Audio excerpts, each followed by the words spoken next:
My name is Carlton Cartwright. I'm the Executive Director for Veterans Memorial and Multicultural Histories Incorporated. And we are here today. Today is December 28th. Okay. And it's Tuesday. And it's 2021. Yes, it is. Okay. Yep. All right. And I'm here in Tampa. And sir, what is your name? Roger Trout. Okay, Roger. And what city do you live in? I live in Safety Harbor, Florida. Okay. And what branch of the service were you in? Army. Okay.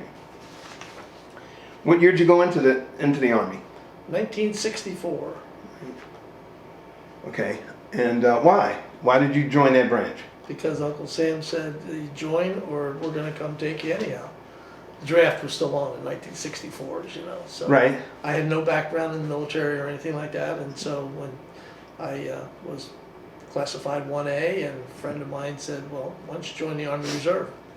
Okay. And there were openings, and so I did, and planned on doing my 6, and woke up 28 years later and retired. Congratulations. You know by how the that way. works, right? Yeah, absolutely. Congratulations. Yeah, that's how that works. Okay. What were you doing before you went into service?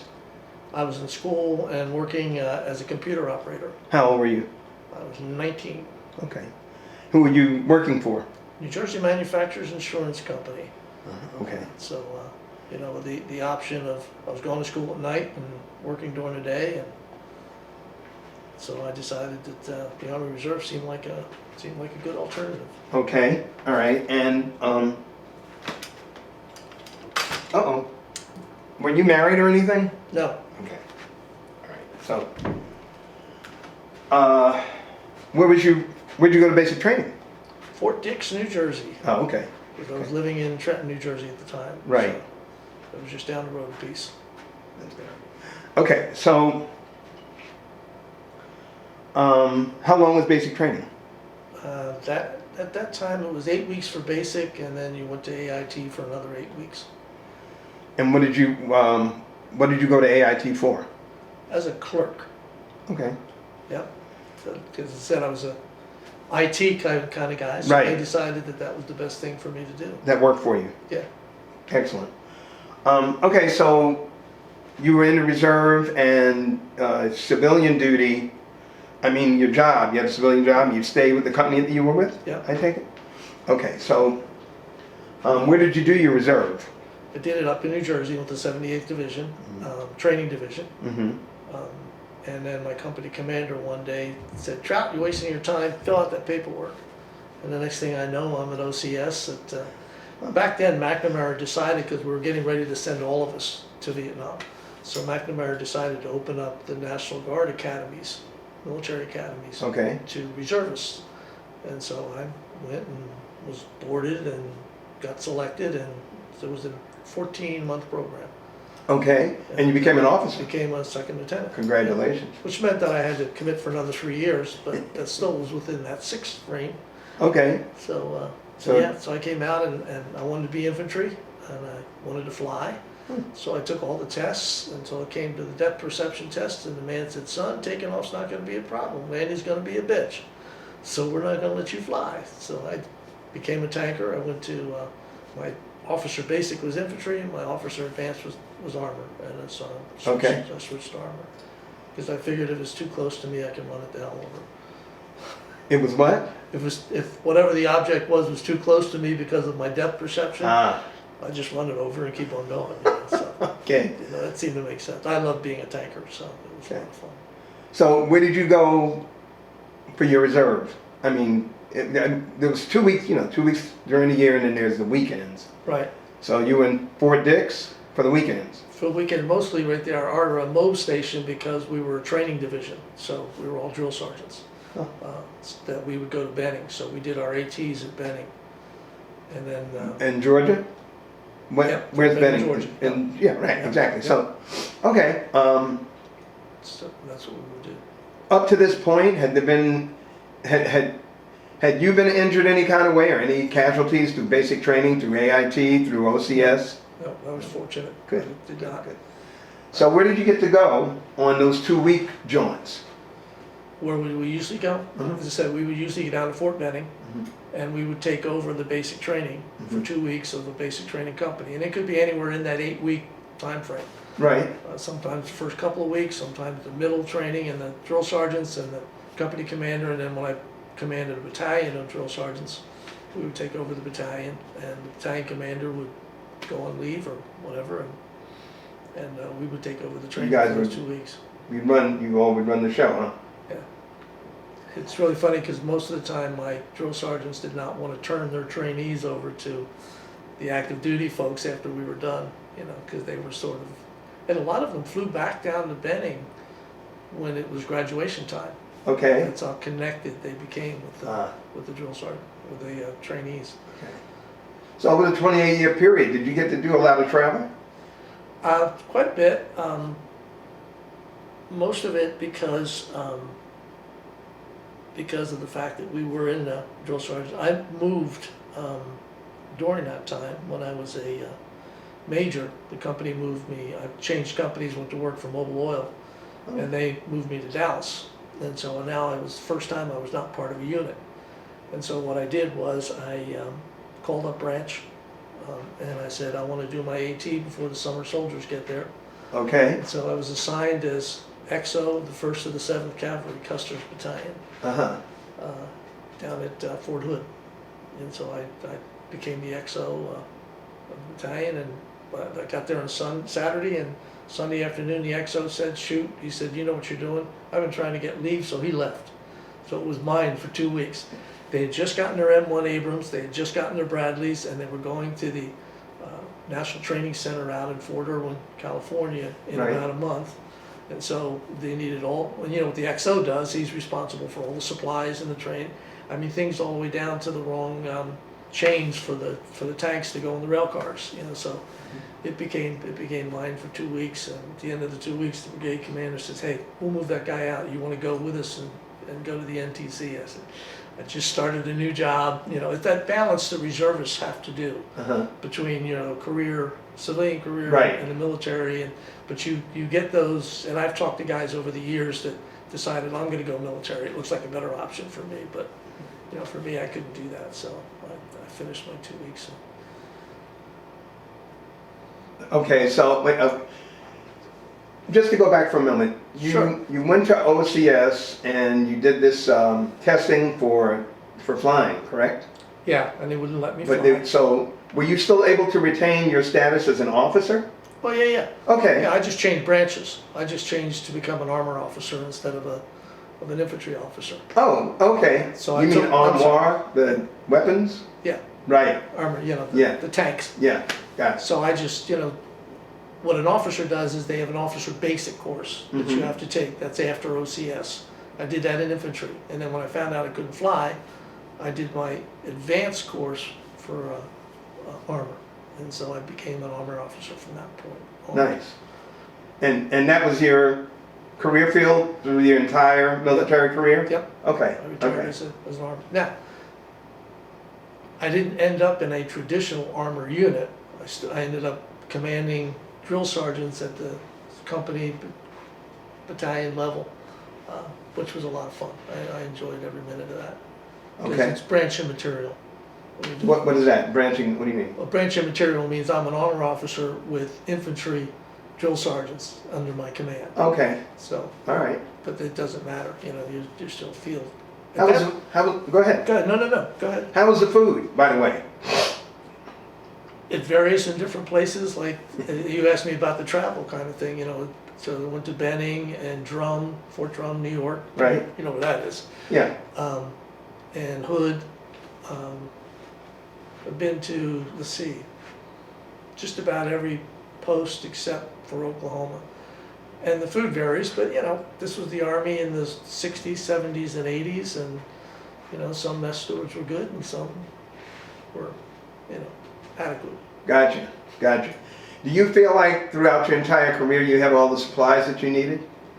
Yeah, I never really wanted, in fact, they anticipate we're going to go to, going to AT in January or February. They issue us all cold weather gear. Okay. Oh, okay. And So, then, you know, those kinds of things. So yes, we So- never seemed to lack for gear. so you were well equipped. Yes. Okay, excellent. So besides the military traveling, over the course of 28 years, even when you're like, you know, on leave anyway, if you're a civilian, tell us some of the places, or if you can remember, where did you get to travel in the world? Oh, working for Mobile Oil, I was responsible for all the computer audit and security for Mobile Corporation worldwide.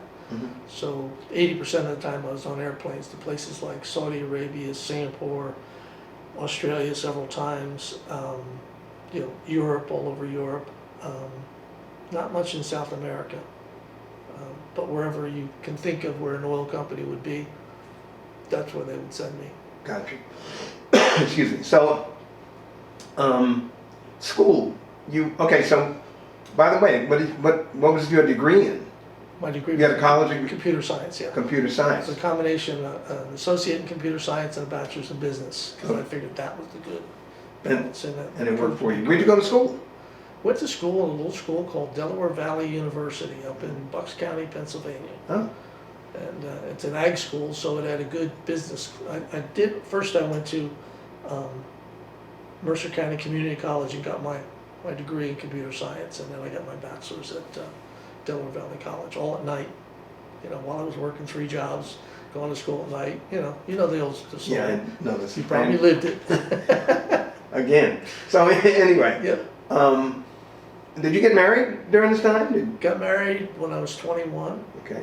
So 2 years after I, did my active duty stint, I got married. Had 2 children. Okay. Have 12 grandchildren. Well, congratulations.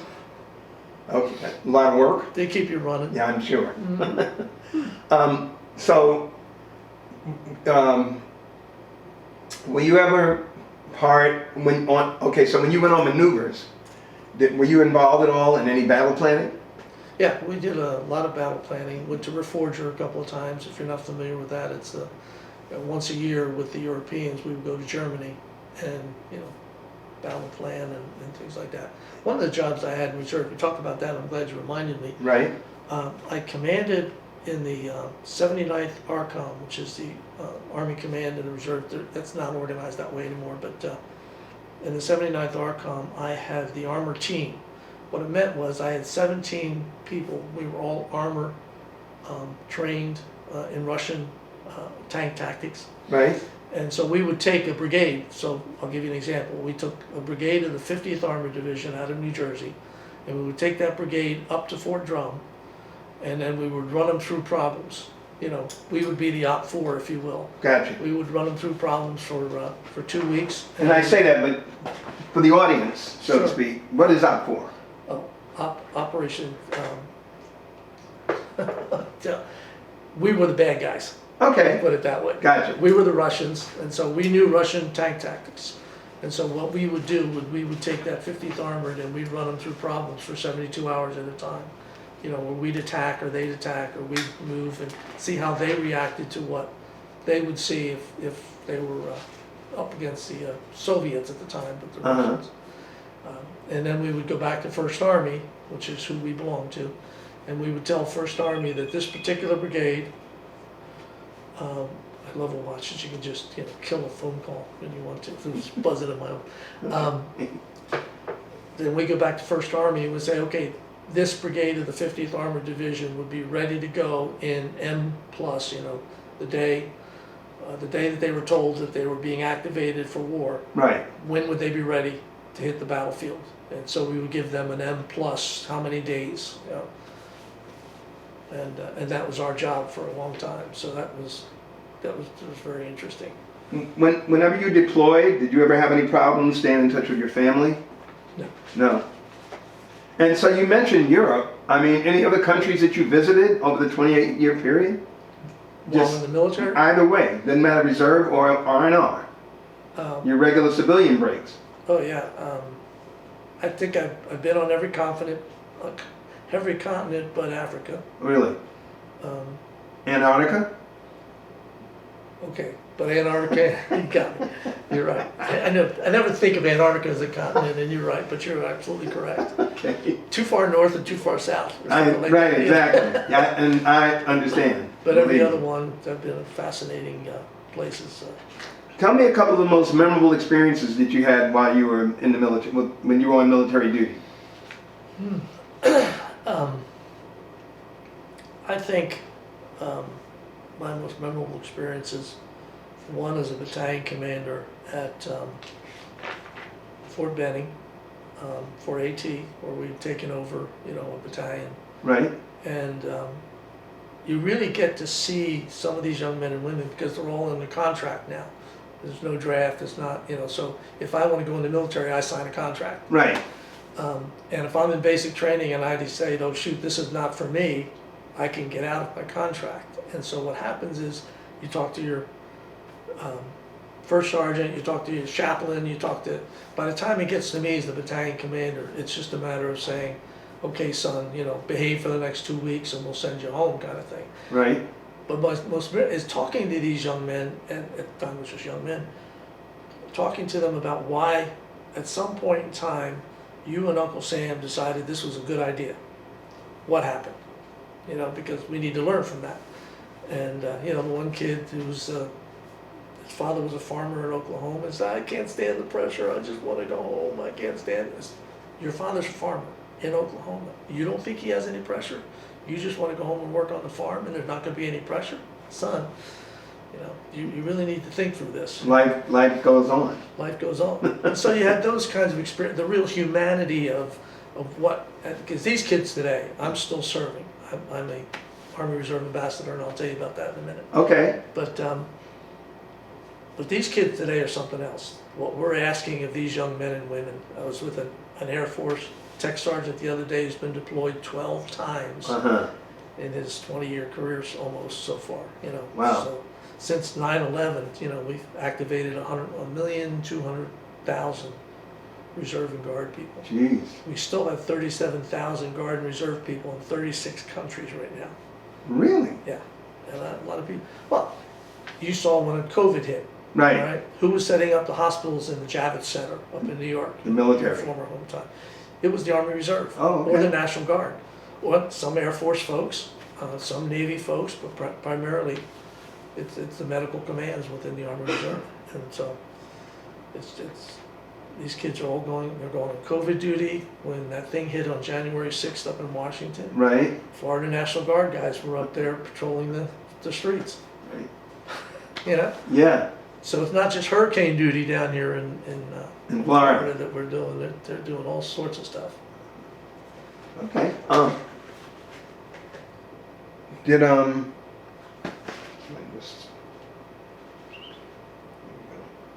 So what did you think? And by the way, what did you think of your fellow officers and enlisted overall? Your career. With very few exceptions. Uh-huh. Just excellent. As I said, carrying on a career as well as being a reserve and guard folks, and then on active duty, when we went on active duty all the time and worked with our active duty folks. I mean, as I said, with very few exceptions, I found them to be exceptional human beings. Yeah. Okay. We are a very fortunate country to have these kids. What was it that kids? I'm old enough. You're not. Okay. If you say so. What was it that you said that you were going to share with me? Well, they say it's Army for life, right? So one of the ways that I wanted to contribute was there's an organization within DOD that's called the Employer Support of the Guard and Reserve. And what we do is these young men and women have a when we came back from the first Gulf War, sports golf took more than half the people that sports golf took over to Iraq were Guard and Reserve. And when they came back, the old law was very weak, so they rewrote the law in Congress called the Uniformed Services Employment and Reemployment Rights Act of 1994. And it's certain things that an employer has to do, like give them a job back, keep them at the same range. There's a whole bunch of things in it. Right. So I act as an ombudsman when it goes wrong, as vice chair of the Florida ESGR committee. I get to work with these young men and women just to keep things straight, help the employers understand what their role is and get them engaged in supporting their Reserve and Guard folks. We have a series of awards that DOD gives out to employers that, that do the right thing. Right. So we get to do that.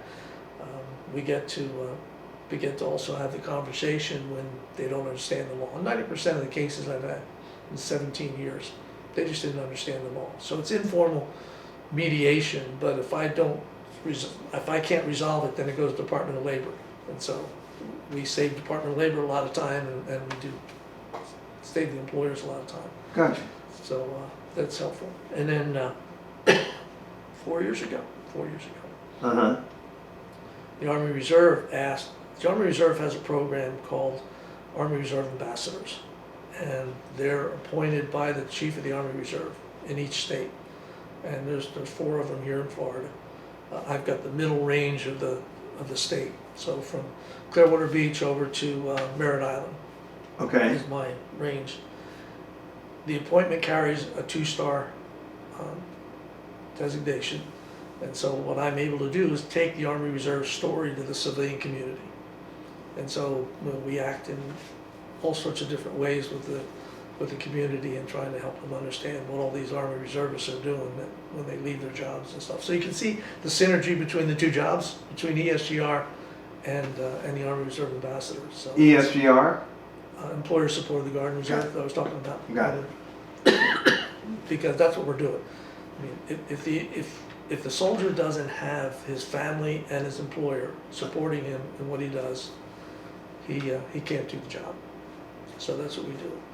And I'm hoping that, let's see, I've got 2 more years from my appointment left. It's my second 3-year tour, so I don't think they'll appoint me for a 3rd, and I don't really want to. If I stay as an emeritus for 6 more months, I will have put 60 years in this man's army. Wow. If you look at all of that different kinds of Right. service, Yeah. And that's my goal, to live that long. Okay. Okay.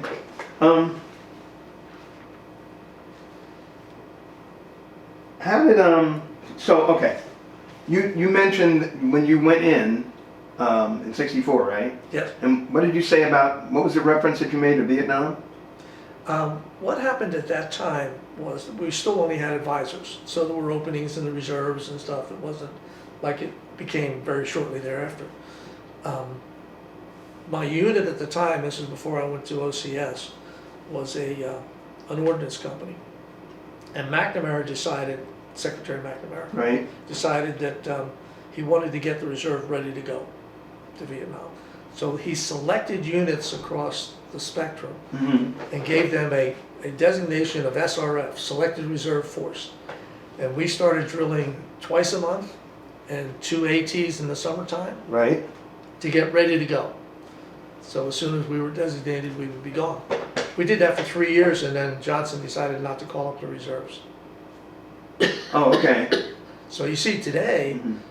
when 9/11 hit, Mhm. and we started ramping up all sorts of additional training for these reserve and guard units Right. to get them ready to go after 9/11. It sort of was deja vu all over again, but they got to go, Okay. and we did not. How many times did you get to go to Europe? Just once, the reforger? Yeah, each summer. Oh, every did the summer. Forger, and I guess I did it 3 times. Where did you go in Europe? Germany or Yeah, in Germany. where? Mostly into right around Ramstein Air Base and in that area. Uh-huh. And then they took us out these big fields, and we would just run different tank tests and stuff like that. So it was a lot of fun. Did you get to visit any other parts while you were there of Europe? Not really. No. I did when, I've been to Belgium and been to France, been to Patton's grave. That's required. You have to make you have to go to Luxembourg and visit Patton's grave. Really?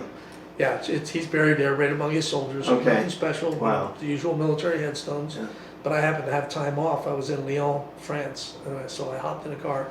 And the interesting thing was, it's a back road that you go to get to the cemetery. So it's like a 2-lane road in the middle of the forest. Think of a German forest or a French forest. Mm-hmm. And on the way back, all of a sudden this clearing appeared on the right-hand side, which was obviously a military cemetery.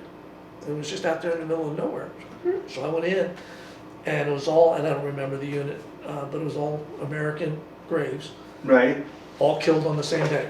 Wow. And I went home and did my homework, and there had been it was a tank battalion that had run into a German brigade of Panzers, and they just created a cemetery right there where they died. So it Fascinating. was just out of the middle of nowhere, you know. So it was very fascinating. Absolutely. So the nice thing about these retirement jobs that I have, is the ESGR, and is that I get to be with these young men and women, and you get to still have that feel of that you and I had with the camaraderie and seeing what these kids are doing, seeing what the new training is, going up to Fort Jackson as we did a couple of months ago to meet with the CG, and we do 2 or 3 days of training every year, Okay. and meetings and coordination and stuff like that. But yeah, just watching these young Americans that we have, that are men and women, now that all MOSs, military operations specialties, are open to women now. Oh, okay, right. So in fact, it's really kind of interesting. Right now, our in the ESGR community in Florida, we have about 60 volunteers, and it's chaired by a retired 2-star general, Rita Broadway, and then the 81st Readiness Division, which is all of the Southeast, is commanded by a 2-star woman. The Chief of the Army Reserve is now a 3-star woman, and the biggest unit in Florida, which is the 143rd out in Orlando, is commanded by a woman. So Okay. you see how things, and they're all just absolutely incredible leaders. I mean, they're just very, very good. Good for us. Yeah, we caught up to the Israelis and figuring out that these damn women can do as good a job, if not better, than we can. Okay. But yeah, they're all just super, super human. In fact, the 1-star that commanded the 143rd just was transferred to Belarus. Uh-huh. She's commanding the NATO alliance in Belarus. And she's a traditional reservist. She had a real full-time job, but now she's got a full-time job. She's on leave as far as her employer is concerned to be in the military. Okay. But that's just, yeah, these are dedicated people. They Nice. really are. Nice. We see all the bad stuff on TV. We don't see the good stuff like these young men and women, Excuse me while I grab a drink. No, that's fine. That's fine. Several more questions, a couple more questions. We'll see. By the way, was your finishing up your education paid for by the GI Bill? No. No. How did that work? What's very interesting is for a reservist, Mm. right? And I'll use me as an example. I spent 28 years. GI Bill not available. I am not considered a veteran as far as the VA hospital system is concerned. Get no medical from the VA. Veteran by every other terminology and acceptance and usage and all the rest of that stuff. Do not get either one. So somebody that goes in for 2 years or anything over 180 days. So you go in today and you go 6 months and medical out, or 6 months and decide, this is get out of my contract. But You get all your life, you will get. I VA did. I benefits. mean, yeah, that's why I'm sitting here. Yeah, What? but reservists do not get. Really? Oh. What benefits do you get in a reserve? What, I'm sorry? What benefits do you get a retirement, right? Retirement, yes. Okay. I'm retired and I get all of the other veterans benefits. I just can't go to a VA hospital and get treated. Wow. Now, I'm very fortunate. Mobile had good retirement, medical plan. Yeah, But, yeah. but I don't get any of that. I don't even want to imagine. Okay. Do you attend any reunions or anything? I'm sorry. Reunions. Some, we did some. You belong to any veterans organizations? Yeah, I'm a member of the Reserve Officers Association. Okay. I'm until MOAA, ROA, all of the AUSA. Okay. But yeah, so I'm pretty active in those too. Okay. Did your military experience influence your thinking about war or about the military in general? Yeah, I mean, you don't, political system is stupid, but, you know.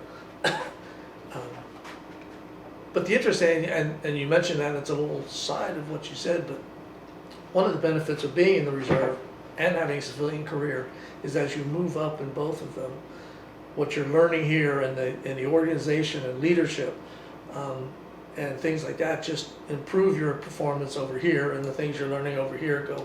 So it's a great way to live your life. But it was always interesting to me, like for instance, going down to Benning as a battalion commander, going to the officers club in the evening, and sitting around with some of these active duty regular Army captains who are reaching, you know, out of West Point, some of them, reaching the end of their term and deciding, do I go out into the real world, Right. or do I continue my military career? And they will say, what do I have to offer the real world? I'm a killer. I'm a tanker. I mean, you know, unless I'm going to be a sniper in New York City, what can I do for a living, right? I mean, that's exactly what they said. And so you just have to talk to them about leadership and organization and all of the things that they've been taught and learned and experienced in the military. And we have the same thing today. There's a whole program in the military called TAPS, Transition Assistance Program, right? Uh-huh. Trying to teach these young men and women Right. that you do have a skill set Right. that the real world is in short supply of, you know, like common sense, you know. So, Right. you know, so yeah. Badly needed. Yeah. So helping them understand that they do have some worth beyond what. Yeah, you go in at 19 years old, and that's all you know, being a squad leader or something like that. But hey, listen up. And the other thing is helping them, like an MP, young MP guys who don't want to go into security. I mean, they think that, you know, the only thing I can do as an MP is become a cop or go into security of some sort. So Right. No. You know, let's look about the whole person and what it is that you bring to the table. And so it's kind of eye-opening for these young men and women. But we need to do more of that with our folks. I do have one other. Sure. Medals and citations. Army Commendation medals and several things that I did. Army Achievement Medal and several things. So those are the kinds of things that are available for reservists to earn. Okay. So yeah. Last question.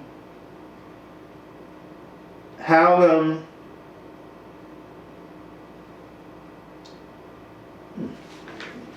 sorry about that. How did your service and experiences affect your life? It changed my life. You know, when you're 19, you don't know squat, but you don't know what you don't know. You know? And so all of a sudden you're learning discipline and stuff. And as I said, as I moved up in my military career, I went to schools and got experiences with the kind of folks that we deal with in the military. It made me a much more disciplined human being on the outside, much more focused, much more balanced. Right. Because I understood, you know, you asked about war and how you feel about it, things like that. Uh-huh. It gives you a grounding that you don't really get anywhere else. You know, and I tell these young folks today who are thinking about it, I said, it'll change your life. Even if you only do 3 years or 4 years or whatever your contract is. And it does. It'll change your life. It does. It doesn't really matter. One day, it's changed your life, you know? When that bus pulled up at Fort Dix, New Jersey, and we were all there with all of our gear and things like that. Right. And the first guy and the drill sergeant gets on the bus and he says, okay, you people have 3 seconds to get off this freaking bus, all 46 of you, right? And the first guy, true story, getting off the bus fell at the bottom of the steps. And 45 other guys walked right over that young man to get him. We were not stopping just because he, you know. So broke his neck. It really does change, you know, for the better. Yeah. You know, not that every experience is good, but I'd say 95% of it is. Is there anything else that you'd like to share that you can think of? Keep moving. I think, you know, I think that's what I ran into an old four-star general who was 85 years old the other day that I hadn't seen in a long time. And I said, "You look great. How you doing?" He says, "You just keep moving." So that's all I would say. Army for life, and just keep moving. Okay, well, I want to thank you for a great interview, and I want to thank you for your service. Well, thank you, sir. Absolutely.